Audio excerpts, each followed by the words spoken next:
Second Cup, brought to you by the Nickel Plate. Sit, sip, savor, and shop. Hi, everyone. Good morning. It's 8 o'clock on the start of your Tuesday morning. Glad you're with us for Second Cup. Woo. Okay, so this Second Cup is going to be a little bit different, I think, than others because we are doing our due diligence to track Hurricane Milton, but also hear from some Western New York natives who are genuinely getting the hell out of Florida because they know what is imminent at this point. So we know so many people who live up here have either a second place in Florida or their friends and family are in Florida. And this is just going to be, we said it earlier, it's a monster of a storm. We talked to, someone's going to join us hopefully in just a little bit when we're going to talk to them about their evacuation plans. We've got Aaron with us to start the day too, because you've been tracking the path of the storm. Yes. This is not going to be good for Florida, Aaron. No, it's not. And like you mentioned, a lot of people either have a second home down there or they vacation there. I know when you look on Facebook around Easter time, everyone's in Siesta Key or Tampa or Fort Myers. Fort Myers Beach still recovering from Hurricane Ian 2 years ago. And now we're going to see a similar situation again, really from Tampa all the way down toward Port Charlotte. So the outer bands of the storm now pushing into southwest Florida. Flooding will be a concern, especially from Naples and Marco over toward Miami. I know my son's down there and his classes are all online right now because of this storm that's heading toward him. So right now, the outer bands are making their way into southwest Florida. Places like Fort Myers, Bonita Springs, Cape Coral, Naples, Marco Island, all those areas getting some heavy rain right now. And this is just the beginning as we have the latest numbers on the storm as of 8 a.m., winds of 145 miles per hour. So last update, it was 155 miles per hour, but still winds of this magnitude will cause major problems. We have this expected to strengthen again to a Category 5 storm. And then the wind field will really expand as it heads toward Florida, and it will weaken a bit, but it will still be a major hurricane as a Category 3 storm arriving near Tampa late Wednesday into early Thursday. And then notice the models bring it across Florida through Orlando and then back out over the Atlantic as we get into late Thursday. So it does move pretty quickly across the state of Florida. A big concern, storm surge. So storm surge is when the waters rise along the Gulf of Mexico, and expect the areas shaded in red to see a storm surge in excess of 9 feet. You get 9 or 10 foot wall of water coming through your house. Most likely your house is going to be gutted. Even sometimes it's moved from its foundation. There again, Siesta Key, right near Sarasota, St. Petersburg, that bay will be inundated. And then we head over toward Port Charlotte, that bay as well. So areas south of Tampa where the winds are southwesterly, pushing all of that water right onto the shore. So is that like the biggest thing in the issues that we're facing? It seems like storm surge and winds. Yeah, to me, it's storm surge. Winds are going to be strong, and winds in excess of 100 miles per hour obviously cause a lot of damage, but you cannot contain the storm surge. A wall of water is so powerful at around 9 or 10 feet. Some places could be 10 to 15 feet, and that will just cause major devastation. Just all the first floors of all the hotels along the coast will just be gutted, and any homes that are probably, ranch homes, that water could get real close to the roof. Kelly, this is interesting. She was in Florida, just arrived to the Bahamas ahead of Milton, so she's going out of the way, literally east, to get out of the way of Milton. Neighbors around my family's house are boarding up. It's scary and sad. You were saying earlier that when people are evacuating, they should probably go south instead of going north. Well, I was wondering why everyone was going northward. You could head south, go to a place like Miami, where they're going to have some strong winds and some rainfall, but they're going to have that in Jacksonville too. And there's just so many people. Imagine, Tampa's huge, millions of people. You're trying to get them all out of there. And there's a population in Florida really changes over quickly. Like every 7 years or so, you have just all these new people because, some people pass away and new people move in. And so a lot of folks haven't gone through storms like this. They don't know what to expect. I know when I was covering hurricanes, like when I first started 28 years ago, we were in North Carolina for Hurricane Fran and right in Wrightsville. And once like the power goes out, no matter what kind of car you have, electric or, gas powered, you can't get gas. And you're just, now you have all these people trying to come back and you have that panic of like, what am I going to get back to? And your car runs out of gas. You see all these people. So a lot of times it's such a tough situation because do you shelter in place or do you evacuate? And if you were to evacuate, where do you go? This is going to be a huge storm. And sometimes hurricanes change their mind. Ian was supposed to hit Tampa 2 years ago and it hit Fort Myers. Can you answer Peter's question here too? Sure.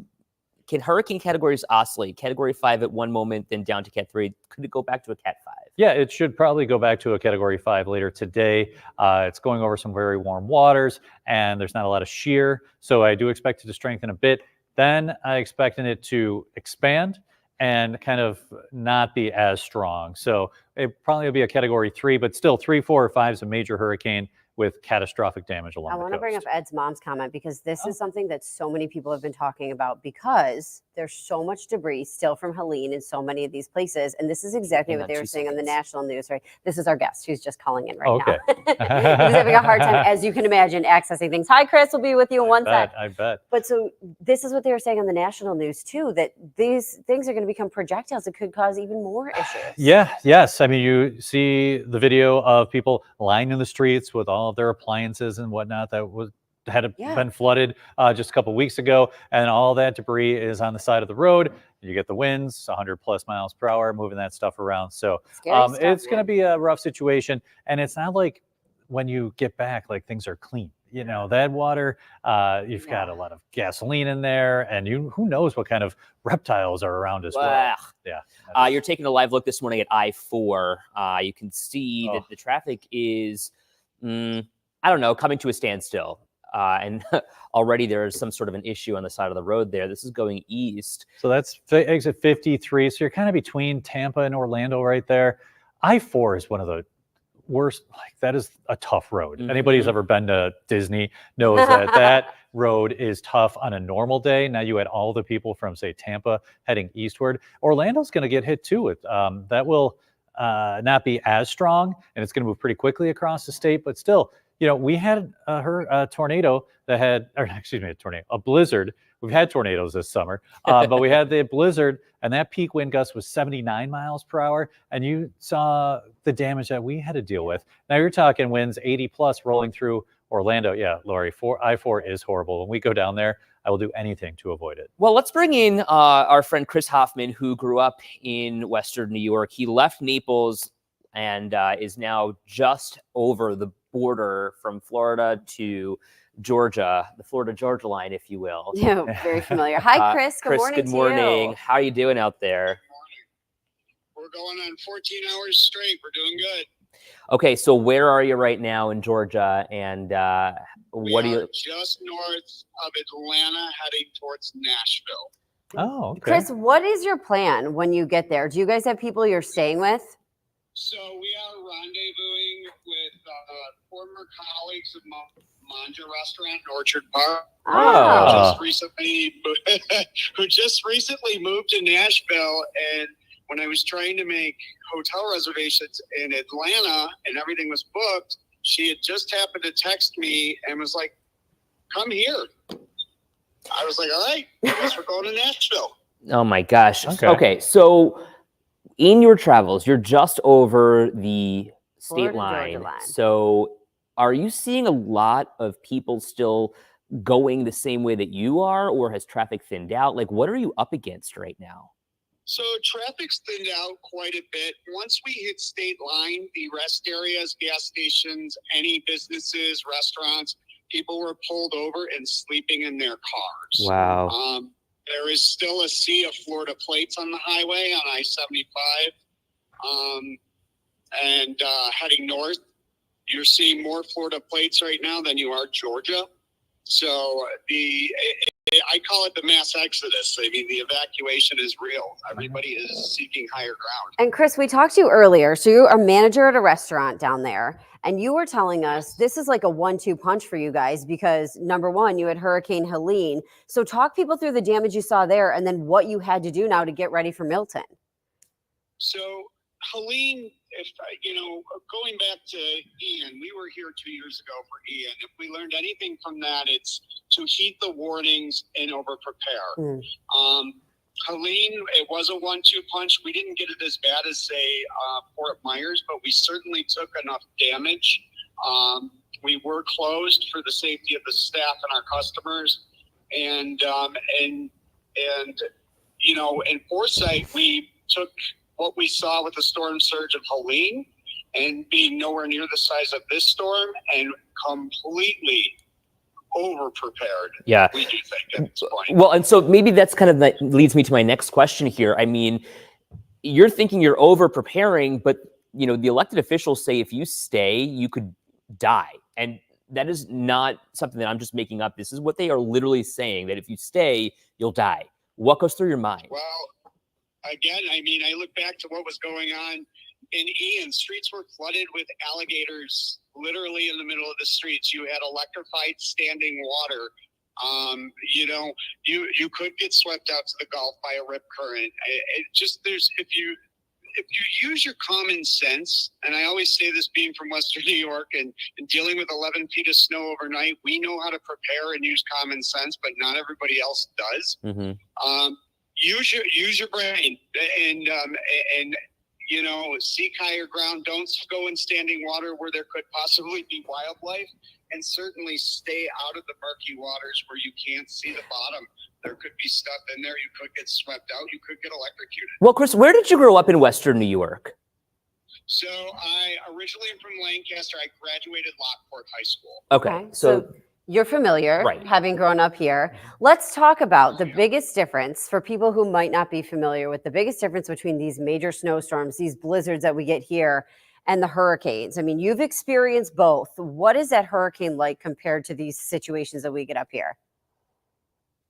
They're night and day. The only thing that's similar is you're completely isolated. So when we had Ian, we had no cell phone service for 3 weeks. We had absolutely no cable, no contact with the outside world. We were without power for approximately 2 to 2.5 weeks. You know, so no power, no ice, no air conditioning. It is very hot and humid this time of year in Southwest Florida. It's not only very uncomfortable, you then have no hot water. And so it's similar in those respects, but the danger with the wind, the flying objects, the debris right now that you have laying around. So you've got people who have ripped their kitchens out and their mattresses, and they're laying on the side of the road. So they're in a hurry to get all that stuff picked up so it doesn't become a flying object that could literally impale you. Okay, so Chris, you're leaving the Naples area. You're already over the line. I mean, are you prepared for like an extended stay elsewhere? And what do you expect to come home to? Well, you know, we're hoping for the best, preparing for the worst. You know, we're going to heed the warnings. We're going to watch when they start bringing everybody back. We're certainly going to look at that storm surge. Obviously, we're anxious to get home, not only to our home, but to the restaurant and my colleagues, and to get everybody back to work and start to rebuild if that's necessary, or to clean up, which will probably most certainly be necessary. You know, this is a great question Anita brings up. Like, how do you afford to do this? Seriously. I mean, no, I'm being dead serious. I mean, like, this has got to cost you. Oh, well, it really does. It is not cheap. You know, between and normally what would cost anybody be lodging and everything. These are things, again, when you're in South, or, you know, you've got to make sure you have worst case scenario. You've got to have cash funds on hand for 30 days minimum. Wow. Jeez. We talk all the time about that emergency fund, and so many people we know don't have that. Chris, so our meteorologist, Aaron, familiar with the Naples area, wants to know where your restaurant is and kind of give him an idea of that. So it would be towards downtown Naples, right on the water. What So are you by like on 5th or 3rd? Or that So 12th Street. 12th Street? Oh, okay. So by the pier, like South 12th? Exactly right. Okay. So when Ian came through, where I'm assuming the water went right through your restaurant then? Yeah, so I didn't work for this company at the time. I worked for actually JW Marriott on Marco Island. Oh, okay. And I'll tell you what I saw there. You know, you were talking 10 feet of water where normally there was none. Yeah. And I do know that the dock did, the restaurant did, and the city dock did sustain quite a bit of, damage with Ian. I mean, from pictures and from guests and also employee stories and pictures, of course. Which is interesting because that was 2 years ago, and some parts of Naples and Vanderbilt Beach and Fort Myers Beach are still recovering from that.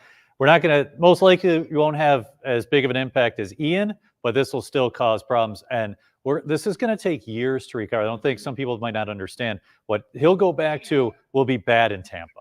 Yeah. Go ahead, Chris. I don't. Yeah. Go ahead. No, I don't think people realize, like, this is heartbreaking. You're watching people who are just finishing rebuilding from Ian. Right. And they have nowhere to go, and they're being told they have to clean up their building materials and debris, and they're just heartbroken because they're going to be left with nothing again. People who are here in Western New York are listening to this, and they're going, gosh, we would prefer the blizzard over any of these hurricanes. I mean, what do you say to that? You left, obviously, Western New York, and you've now dealt with both. What do you make of these kinds of storms? And I guess, for lack of a better question, which would you prefer? Well, and that's a double-edged sword. Yeah. You got the beautiful weather down here, the sunshine, palm trees, and the sandy beaches. And I was going to say no snowstorms ever killed anybody, but we all know that's false. Right. Because many people have died in the cold. But this is a very difficult thing to deal with. This is a mental hit. We kept doing mental health checkups on each other at work and at home, and just, hey, how are you doing? Because it's taxing. Yeah, I can absolutely. imagine. And one thing I do just want to say to everyone who's joining us on Second Cup, as we learn more ways that you can help people, because we know right now it's preparation, right? And we're getting out and we're getting ahead of all of this. But of course, as we learn more about how to help, we will pass all of that along, because I know we call the people who join us, Chris, cuppies. They watch Second Cup. They love the phrase cuppies. But we know that you guys want to help. And we do know right now just one way you can help ahead of all of this. The Red Cross really needs blood donations right now. And this is happening right here in Western New York. So there are a number of different blood drives. They're actually even offering an incentive. They're going to give you a $10 Amazon card because they know all of this stuff impacts their supplies. We also have a link available for you right now on WKBW.com. Our executive producer, John Marrero, he can drop a link in the comments here. We were showing you all morning long of different donation sites because there are groups, I think the West Seneca Lions Club among them, who are planning to leave and go south. We know folks, 2 guys who collected all these donations. They're leaving from Williamsville going to Tennessee today. And you're right. I mean, Chris, this is a mental game at this point that you're just, it's like you have to get through it. Oh, you do? Well, we packed up and left our home yesterday at 6 p.m. And that was after 72 hours of prep at work and home, and have been driving straight through the night. Because I'm afraid that if you would have waited to have left Southwest Florida, you wouldn't have got out in time. Yeah, this is insane. I mean, we're looking once again at the traffic situation that is on I-4. You can actually see the bumper-to-bumper traffic, and it was even worse this morning. So, Chris, we are thinking of you, and we hope for the best for you, your family, your house, your property. Hang in there, and please keep in touch. Let us know how everything goes. Good luck. Well, thank you, guys. We certainly will. And once we are back in Naples, I will reach out and let you know how things are going. Well, Chris, even when you get to where you're going, let's keep in touch. You got my cell phone number now, so send me texts, whatever you got to do, just to kind of keep me posted, pictures if you're safe, and you can send us whatever you got. Thanks, Chris. I certainly will, and thank you, guys. We appreciate you. You got it. Thanks so much. Thank you. Yeah, wow. It's just so crazy when you think about what these guys. I mean, like, think about just how long he's been on the roads right now. This is kind of interesting from Anita. Like, you spend more time preparing for the storm, driving away from the storm, than cleaning up and rebuilding from the storm. Well, no, you'll spend a lot of time rebuilding. Like he was saying, in places, Naples, Fort Myers, Vanderbilt Beach, Bonita, that storm hit 2 years ago, and they're still building, recovering from that. Helene caused some more problems, and now this one will as well. And this is going to be hitting a higher residential area in Tampa. You know, and we were talking about too, those guys that are going down. So they're helping still with the aftermath of Helene. Like there's people that still don't have power because of Hurricane Helene. You go to Asheville, they're still absolutely dealing with power outages. And like he said, they were without it for 3 weeks. Some spots, you know, that hit the hardest, you could be without power for 30 days, 60 days. And how mad do we get when we're without power for like part of a day? You know what I mean? Yeah, it really goes to show you that you have, like he is saying, you have a reserve of money. You have to rely on yourself for this kind of stuff, because when you're talking millions of people who are going to need help, if you don't have the means, and like you said, having cash on hand, there's so many little things we don't think about. And a lot of people who move to Florida don't think about either. And then it really hits you, and it hits you hard. Well, frankly, that stands for everyone in a storm zone, right? I mean, it's not just hurricanes. We have issues here with snow when it comes down to it. And, you know, if you can't get food or you have to get out of the area, like just even having that cash reserve goes such a long way.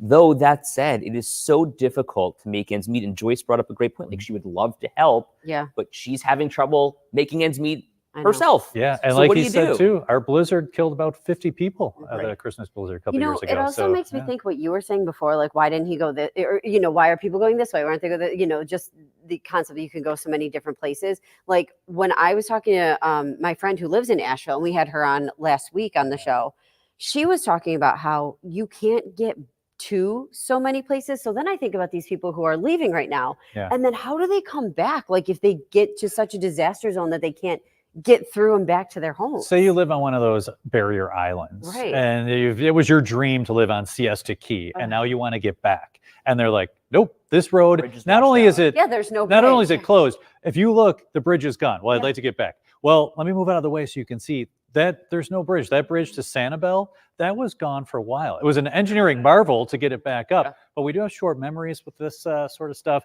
and it's very unfortunate because it is going to be a very difficult trip back for him.